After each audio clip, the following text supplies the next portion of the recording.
हाथ एक दूसरों से मिलाकर कहो, हाथ एक दूसरों से मिलाकर कहो, गैरों को भी गले लगा कर कहो। हाथ एक दूसरों से मिलाकर कहो, गैरों को भी गले मिलाकर कहो।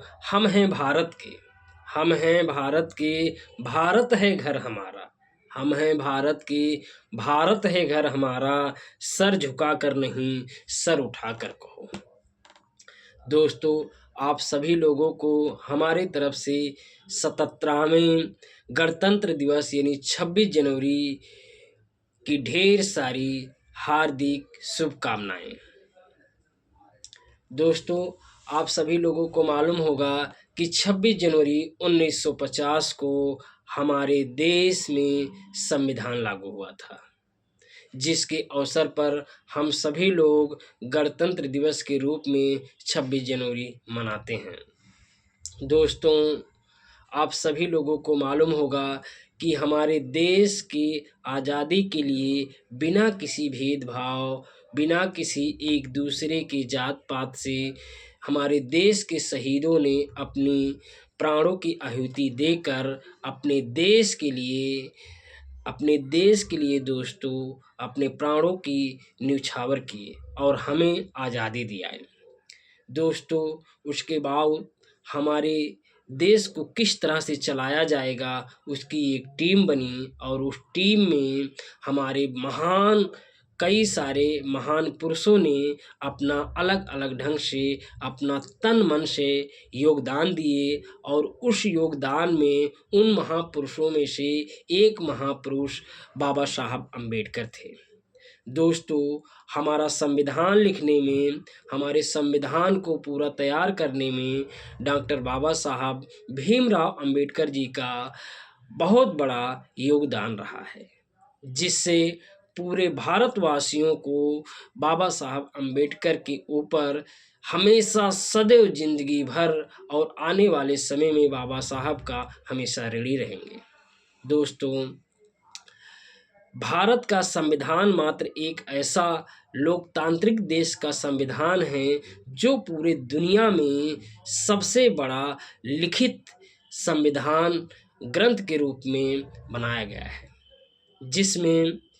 जिसके माध्यम से दोस्तों यहाँ पर छोटे बच्चों से लेके बड़ों तक, महिलाओं से लेके हर अपराधियों तक एक अलग अलग तरह से सिस्टम तैयार किया गया है।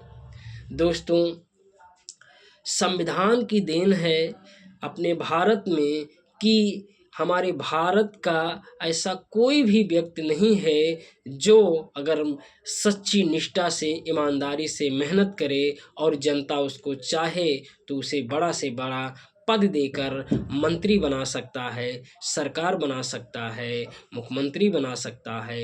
एक अच्छा से अच्छा उनको इस देश की जनता अपने अनुसार चुनकर बड़े से बड़े राजगद्दी पर बैठाकर देश की कानून व्यवस्था को उसके हाथों में सौंप सकती है।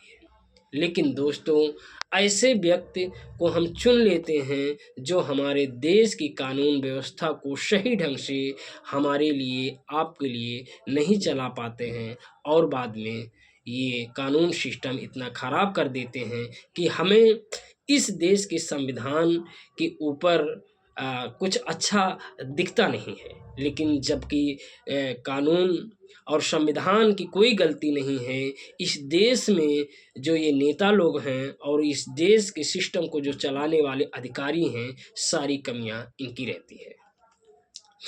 दोस्तों, आज 26 जनवरी के दिन हम और आप मिलकर कसम खाएं कि हम सभी लोग चाहे अपने ग्राम स्तर पर प्रधान की नियुक्ति करना हो या अपने देश में किसी नेता का चुनाव में जिताना हो, ऐसे व्यक्ति को जिताया जाए जो जीतने के बाद निष्ठापूर्वक, ईमानदारी से देश हित के लिए, गांव हित के लिए, बिना किसी भेदभाव को देश की तरक्की में अपना बहुत बड़ा साहस और योगदान देकर हमारे गांव को, हमारे देश को आगे बढ़ाने में अपना पूरा योगदान दें। दोस्तों, आइए हम सब मिलकर अपने गांव को ऐसे प्रधान के हाथ में सौंपें, ऐसे व्यक्ति को चुने जो कागजों में नहीं, बिना किसी भेदभाव के हमारे गांव को, हमारे गांव की व्यवस्था को, हमारे गांव के सिस्टम को आदर्श गांव बनाने में अपना जी जान लगा दे। दोस्तों, जब तक हम और आप मिलकर ऐसे व्यक्ति को नहीं चुनेंगे बिना किसी भेदभाव के, कि ऐसा व्यक्ति जो बिना किसी दबाव में, बिना किसी के टेंशन से, बिना किसी अपर कास्टियों के दबाव से ऐसे व्यक्ति को चुना जाए जो व्यक्ति वाकई में सबको समानता के रूप से देखे और गांव का विकास करे। दोस्तों, संविधान का मतलब क्या होता है? संविधान का मतलब होता है देश में अनुशासन और शांति बनाए रखें। गणतंत्र का मतलब होता है गण का मतलब होता है लोग, और तंत्र का मतलब होता है शांति। गणतंत्र यानी लोकतांत्रिक देश को शांति से देश में विकास किया जाए। लेकिन क्या हो रहा है, इतने साल हुए हमारे देश को आज़ाद हुए, लेकिन हम जहाँ तक पहुँचना चाहिए अभी हम उसमें असफल हैं। दोस्तों, एक छोटा सा लाइन है शायरी, थोड़ा गौर दीजिएगा। ना हिंदू ना मुसलमान की खातिर, ना हिंदू ना मुसलमान की खातिर, ना अल्लाह ना भगवान की खातिर। दोस्तों, ना हिंदू ना मुसलमान की खातिर, ना अल्लाह ना भगवान की खातिर, कितने माँ के बेटे और कितनों के सिंदूर शहीद हुए हिंदुस्तान की खातिर।